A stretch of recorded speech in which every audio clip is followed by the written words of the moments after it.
আর তোর পিঠ দিয়ে রক্ত ঝরঝরি করে পড়তো না।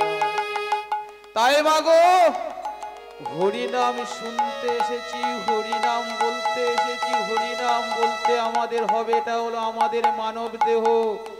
আমাদের উপায় এখান থেকে উদ্ধার হতে গেলে হরিনাম ছাড়া দ্বিতীয় কোনো পথ নেই। আছে একজন বাবা মা পিতা মাতা হলো মহাগুরু, তাদের চরণ তলে বসে তাদের চরণে প্রণাম করে হরিবাসরে শাস্তে বললেন, চৈতন্য চরিতামৃতে বললেন যে যে ভক্ত তার পিতা মাতার চরণ তলে চরণ ধুলো মস্তকে ললাটে নিয়ে হরিনাম শ্রবণ করে, স্বয়ং ভগবান অনাদি আদি গোবিন্দ তিনি পরম ব্রহ্ম সনাতন বললেন ওই ব্যক্তিকে তাড়াতাড়ি আমি আমার বৈকুণ্ঠে আসার জন্য আমি ব্যস্ত থাকি। ব্রহ্মা বৈবত্র পুরাণে বললে ওরে আর যারা হরিনাম শ্রবণ করে অযথ হরিনাম বলে মহাগুরু পিতামাতার শরণ নেয় না, মহাগুরু পিতামাতার চরণে তলে চরণে প্রণাম পর্যন্ত করে না, বললে আমার হরিনামে তোদের কোনো কাজ হবে না, তোদের নয়নের জলে আমার কোনো কাজ হবে না। সারা জীবন বসে বসে কার নয়নের জল দিয়ে আমায় পাবি না, আমায় পাবি না। ওগো প্রভু নারায়ণ,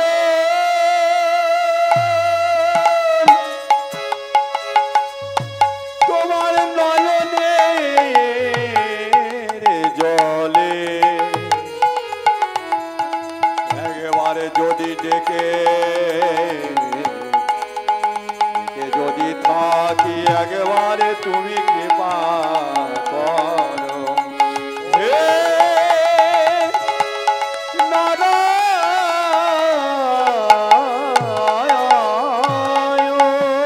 বলে এত বড় বড় কীর্তনিয়া 40, 50, 60, 70, 80,000 টাকা পর্যন্ত এনে আমরা কীর্তন করাচ্ছি আমাদের এই দক্ষিণে উত্তরের গাঁওগুলো নিয়ে এসে।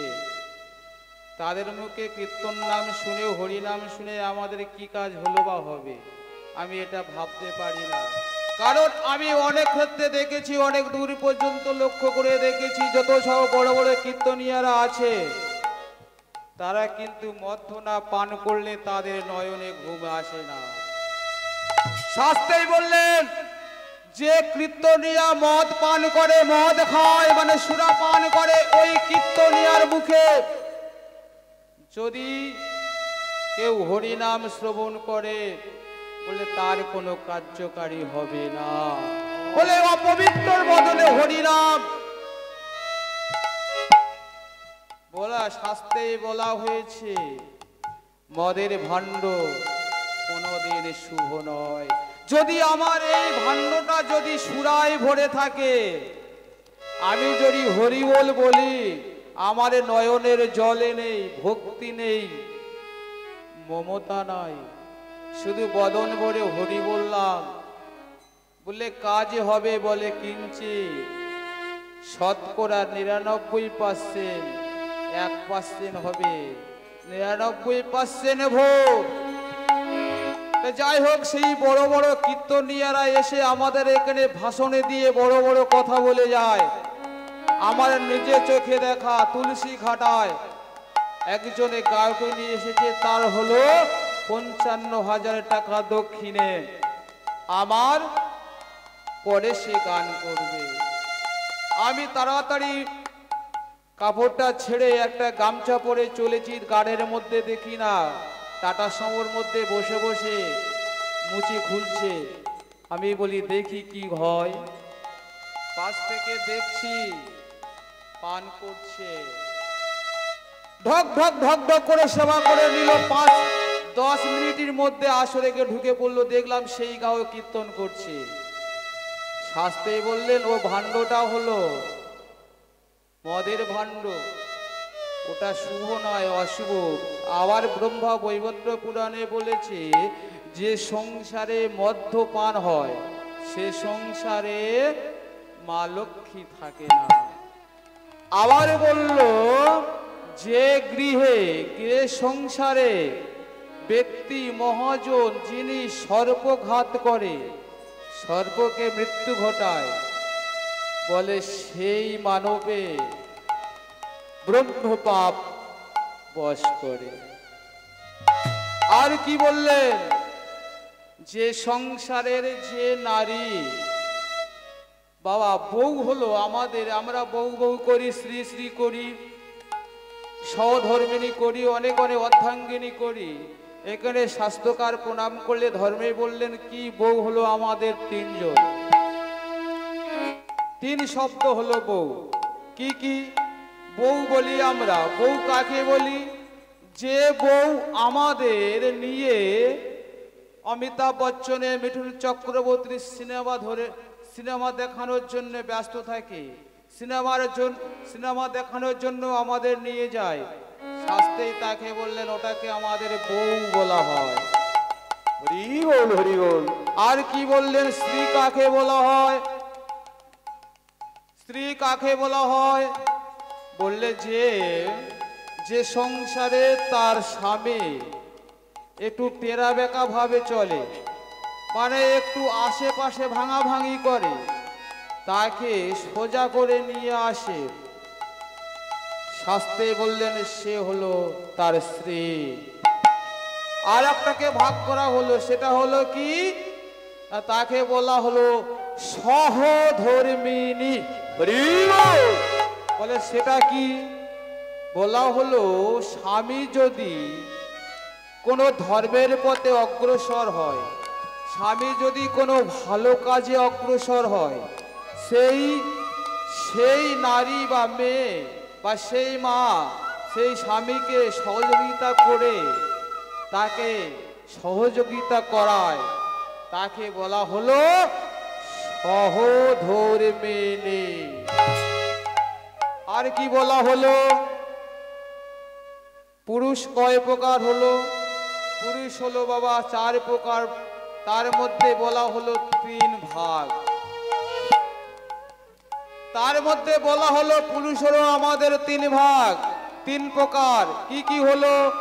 আপনি হরিনাম করছে, দেখবেন কিছু মানুষ আছে আপনাকে ঠাট্টা করছে, বটকারা করছে, তিরস্কার করছে। আর একজন মানুষ আছে,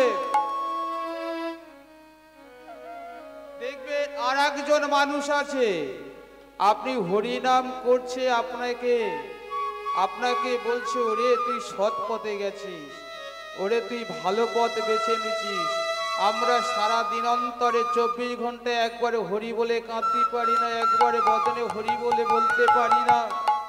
তুই হরিনাম করছিস, অন্তত দিন গেলে বদনে একবারে হরি বলে হরি বলে হরি বলে বলে কাঁদতে পেরেছিস বা পারছি, তোর মনুষ্য জন্ম সফল হলো।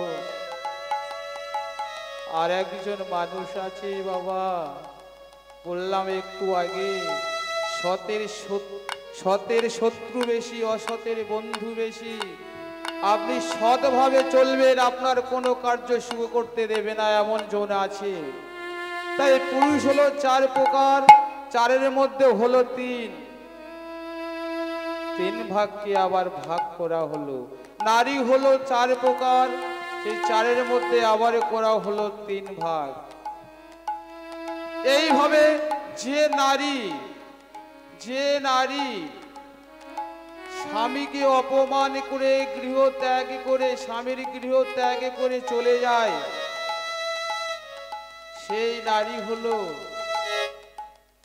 সেই নারী পর জন্মে তার কি ঘটবে? কুম্ভিপাক নরকে থাকে। আর কি করে জানো মায়েরা? জমালয়ে তার সাজা একটু বলে যায়।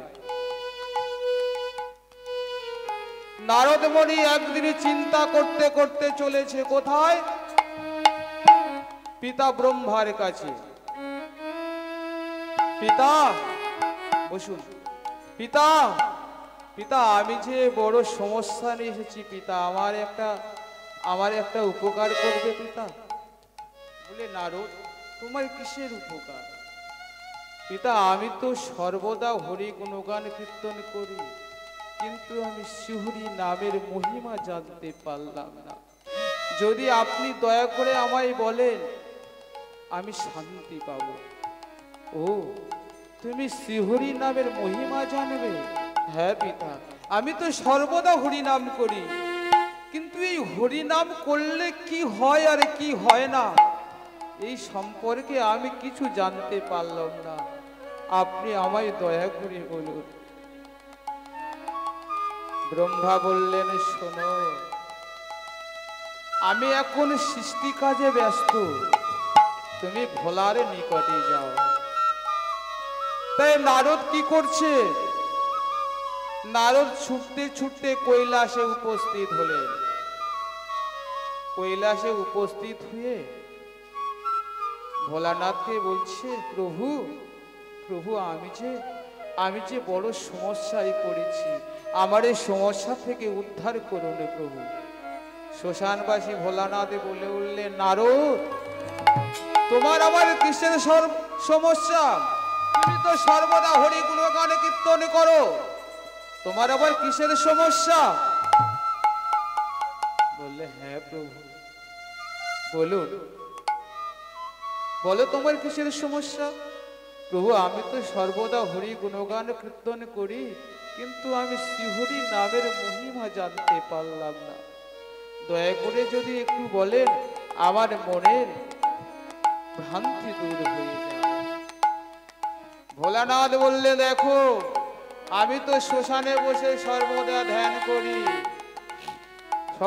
ধ্যান করি, কিন্তু আমি ওই শ্রীহরি নামের মহিমা জানতে পারলাম না। যাই হোক, ওই সম্পর্কে আমি কিছু বলতে পারবো না, তবে তোমাকে একটা সন্ধান দিচ্ছি, দেখো নারদ। বলে, বলুন প্রভু।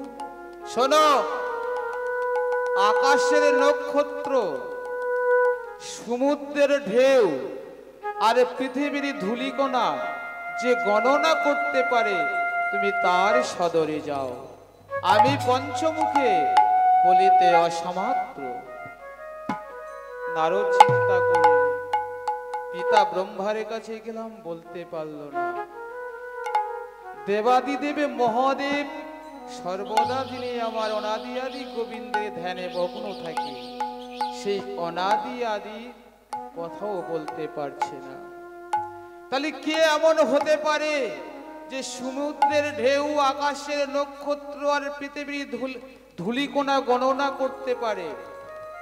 চিন্তা করতে করতে মনে পড়ে গেল, হ্যাঁ, তাই তো আমার মনে পড়ে গেছে, সেই আবার অনাদি আদি গোবিন্দ, যিনি পরম ব্রহ্ম সনাতন, যে অনন্ত সজ্জায় সজ্জিত। আজ আমি সেখানে উপস্থিত হব। আজ আমি জানতে পারবো হরি নামের কি গুণ আছে, হরি নামের কি ফল আছে, হরি নাম করলে কি হয়, হরি নাম না করলে কি হয়। তাই নারদ বিনাটি টান দিতে দিতে চলেছে। ওগো সুদূর তরু ভব সিন্ধু,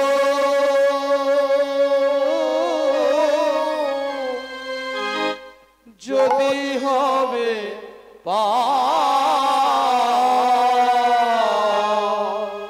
সুদূর তরু ভব সিন্ধু,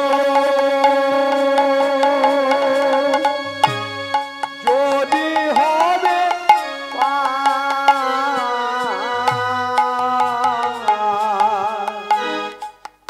সুদূর তরু ভব সিন্ধু,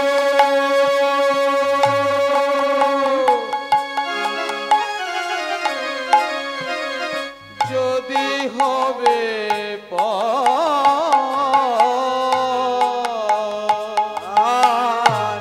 সুদূর তরু ভব সিন্ধু,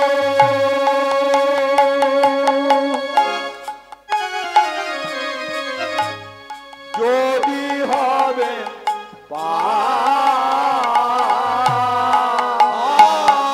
সুমধুর কৃষ্ণ না বল যে ভগবান,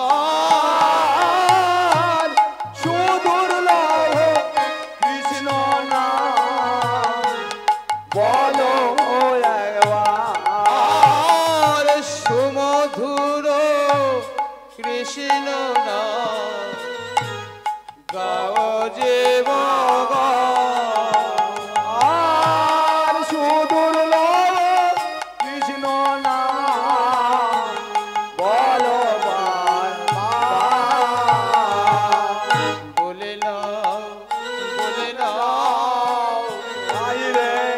বলে না বলে না এমন দিন হবে না হয় বলে না বলে না এমন দিন হবে না বলে না বলে না এমন দিন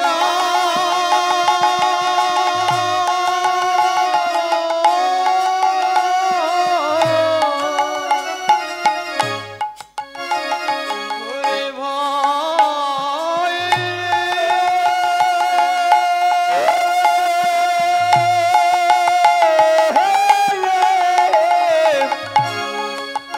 ওরে ভাই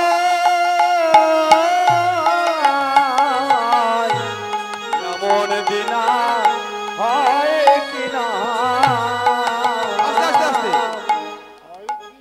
কি বললেন বলে সুমধুর কৃষ্ণ নামে বলে না ও বদনে ভরে বলে এমন দিন আর হয় কি না হয় এমন দিন আর হয় কি না হয় মানে আজকের আমি আছি বেঁচে এই যে দিনে আমি আছি হরি নামে বলছি হরি নামের কথা শুনছি কালকের যদি সেই দিনটা না আসে এই দিনটা বলে বদনে ভরে বলে না বদন ভরে বলে না ভাই রে বদনে ভরে বলে না ভাই বদন ভরে বলে না ভাই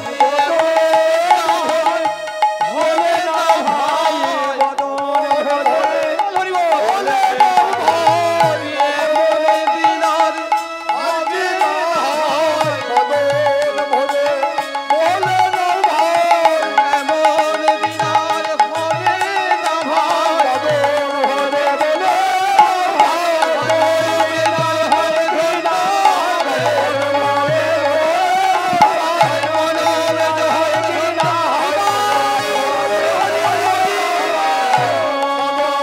বলে বলে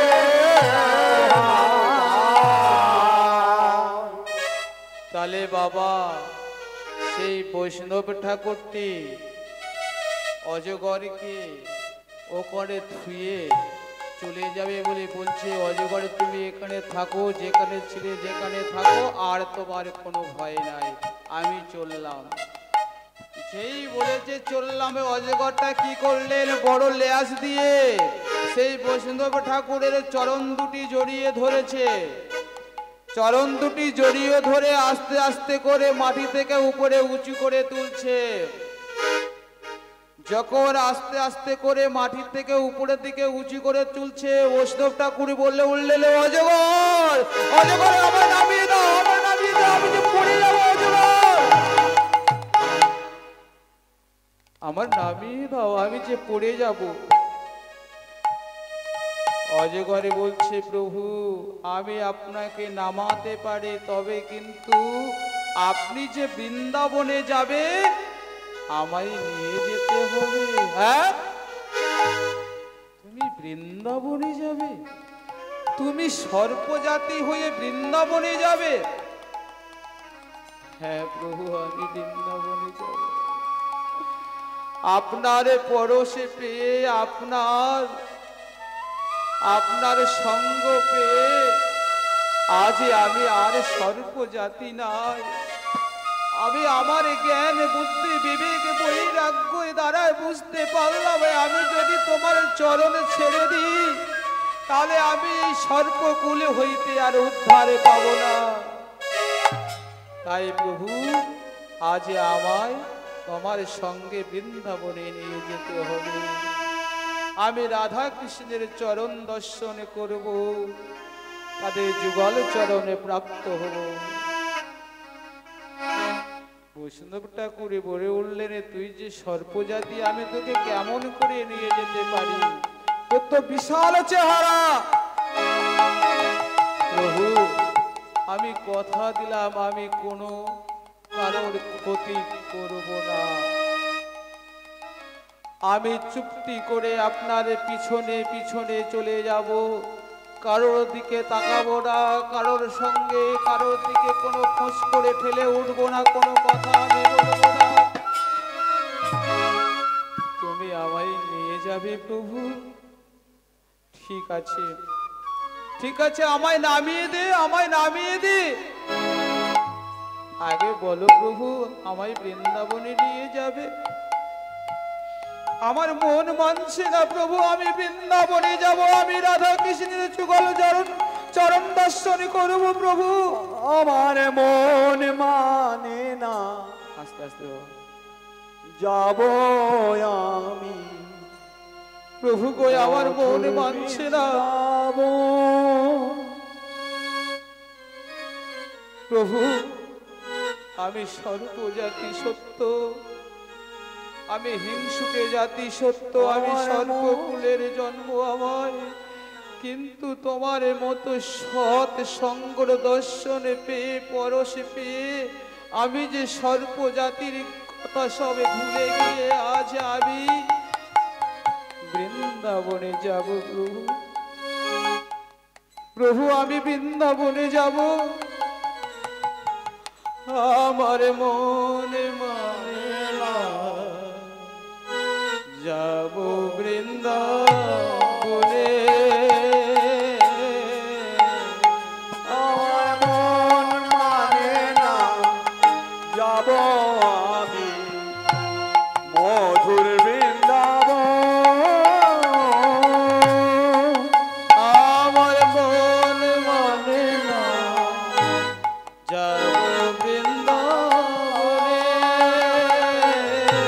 আমার মন মানে না, যাব আমি, যাব বৃন্দাবনে। দেখিব আমি নয়নে ভরে, আমি নয়ন ভরে দেখিব আমি নয়নে ভরে, দেখব আমি নয়ন ভরে শ্রীনন্দের নন্দনে। দেখব আমি নয়ন ভরে, দেখব আমি নয়ন ভরে শ্রীনন্দ নন্দনে। আমার মন মানে না, যাব আমি মধুর বৃন্দাবনে। আমার মন মানে না, যাব আমি মধুর বৃন্দাবনে। আর শ্যামল কুন্দ রাধা কুন্দ গিরি গোবর্ধন, আর শ্যামল কুন্দ রাধা কুন্দ গিরি গোবর্ধন। আর শ্যামকুণ্ড রাধাকুণ্ড,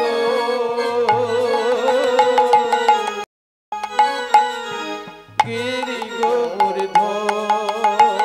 আর শ্যামল কুন্দ রাধা কুন্দ গিরি গোবর্ধন। আর নয়ন ভরে দেখব সধায়, নয়ন ভরে দেখব আমি, আর নয়ন ভরে মধুর বৃন্দাবন। মন মানে না, আমি যাব বৃন্দাবন। আর নয়ন ভরে আমি নয়ন ভরে দেখব আমি শ্রী বৃন্দাবন। আমার মন মানে না, যাব আমি, যাব বৃন্দাবন, যাব বৃন্দাবন। বলে বৃন্দাবনে চলে যাব, বৃন্দাবনে চলে যাও, বৃন্দাবনে চলে যাব, বৃন্দাবনে চলে যাও। রাধা কৃষ্ণের চরণে পাবো। বৃন্দাবনে চলে যাও, হে রাধা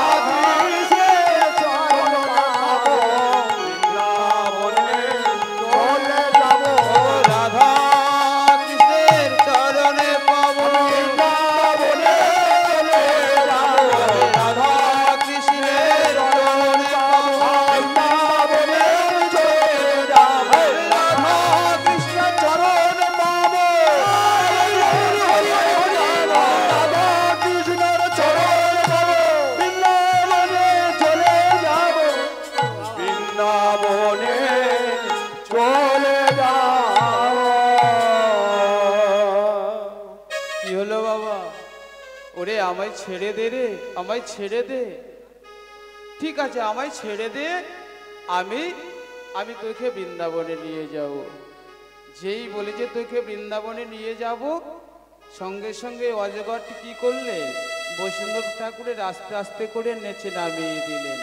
যেই নামিয়ে দিলেন, বৈষ্ণব ঠাকুর অদৃশ্য হয়ে গেলেন। যখন বৈষ্ণব ঠাকুর অদৃশ্য হয়ে গেলে অজগর অজগর কেঁদে কেঁদে বললে, ওগো কোথায় আছো, কোথায় আছো আমার ওগো দয়াময় করুণাময় দিনের প্রতিটি পাবনে দয়ালে হরি, দয়ালে হরি, একেবারে দেখা দাও, দেখা দাও, দেখা দাও, দেখা দাও হে আমার দয়ালে হরি। আমি যদি একদিনের জন্য তোমার ডেকে থাকি, আরে তুমি যদি ভক্ত নিধি ভগবান হয়ে থাকো, তাহলে এই মুহূর্তে আমায় দেখা দাও ওগো দয়ালে হরি। আমি যে রাখালেদের মারে আমি জমিত হবে পড়েছিলাম, আজ তুমি কেন তোমার কমণ্ডলীর গঙ্গা জলে হইতে আমাকে উদ্ধার করিলে, আজ কেন আমাকে বাঁচালে? যদি আমায় বৃন্দাবনে না নিয়ে যাও, তাহলে এই মুহূর্তে তুমি আমায় মৃত্যুবরণ করো। স্বর্গে থেকে দৈববাণী হলো, অজগর, অজগর, আমি তোমায় বৃন্দাবনে নিয়ে যাব, একটু অপেক্ষা করো। তাই বৈষ্ণব ঠাকুর চলেছে, সেই দুইজন চোর আড়ালে বসে বসে ভাবছে, আজকের বৈষ্ণব ঠাকুরের সাথে যা কিছু পাবো সব কিছু চুরি করে নেব। তাই বৈষ্ণব ঠাকুর বলছে, ওরে বাবা, আমার কাছে তো কিছু নাই, তোরা কি নিবি? আমার কাছে কিছু নাই, দুমতো তম্বুল আছে, তন্ডুল আছে, দুটো চাউল আছে, আর কিছু নাই আমার কাছে। একটা করতাল আছে, আর কিছু নাই, আরে দুটো বসন আছে। বৈষ্ণব ঠাকুর বলে উঠলেন, বাবা, আমি যে সাধুগুরু মানুষ, আমার ঝুড়ি কিছুই পাবে না, আমার ঝুড়িতে কিছুই পাবে না। কি বললে তুমি? সাধুগুরু মানুষ? হ্যাঁ, কি করো? আমি সর্বদা হরি গুণগান করি। তুমি হরি গুণগান করে কি পাও? বলে, কেন রে, তোরা করবি? আমি হরি গুণগান করে অনেক কিছু পাই, অনেক অনেক। কি বলছো? তুমি হরি গুণগান করো, তোমার কাঁধে যেটা রয়েছে তাতে তো কিছু নয়, গোটা কত চাউল, আর তুমি বললে অনেক কিছু পাও। হ্যাঁ, আমি হরি গুণগান করে আমি অনেক কিছু পাই, আমার সঙ্গে হরি গুণগান করবি, তোরা রাজা হয়ে যাবি। হ্যাঁ, আমরা রাজা হয়ে যাব। হ্যাঁ, আমরা রাজা হয়ে যাব, আমরা দুইজনে রাজা হয়ে যাব। বলে, হ্যাঁ, তোরা যে সব সময় সর্বদা চুরি করতিস, তোদের আর চুরি করতে হবে না। সর্বদা চুরি করতিস, আর তোদের চুরি করে খেতে হবে না। তোরা রাজা হয়ে ভালোভাবে খেয়ে দিয়ে ঘুরে বেড়াবি, আমার সঙ্গে হরি বলবি, তোরা সব পাবি, সব কিছু পাবি, আয় আমার সঙ্গে হরি বল না, আয় আয়। তাই দুইজনে মিলে কি করছে জানেন? বৈষ্ণব ঠাকুর সেই দুইজনকে, একজনের বয়স ছিল 64 বছর, একজনের বয়স হলো 62 বছর। তাই দুজনের দুটো হাত ধরে বৈষ্ণব ঠাকুর হাত দুটো উঁচু করেছে, হাত দুটো উঁচু করে আরে বলছে কি জানো? হরি বল, হরি বল, হরি বল, হরি বল, হরি বল, হরি বল, হরি বল, বল হরি বল, হরি বল, হরি বল, হরি বল।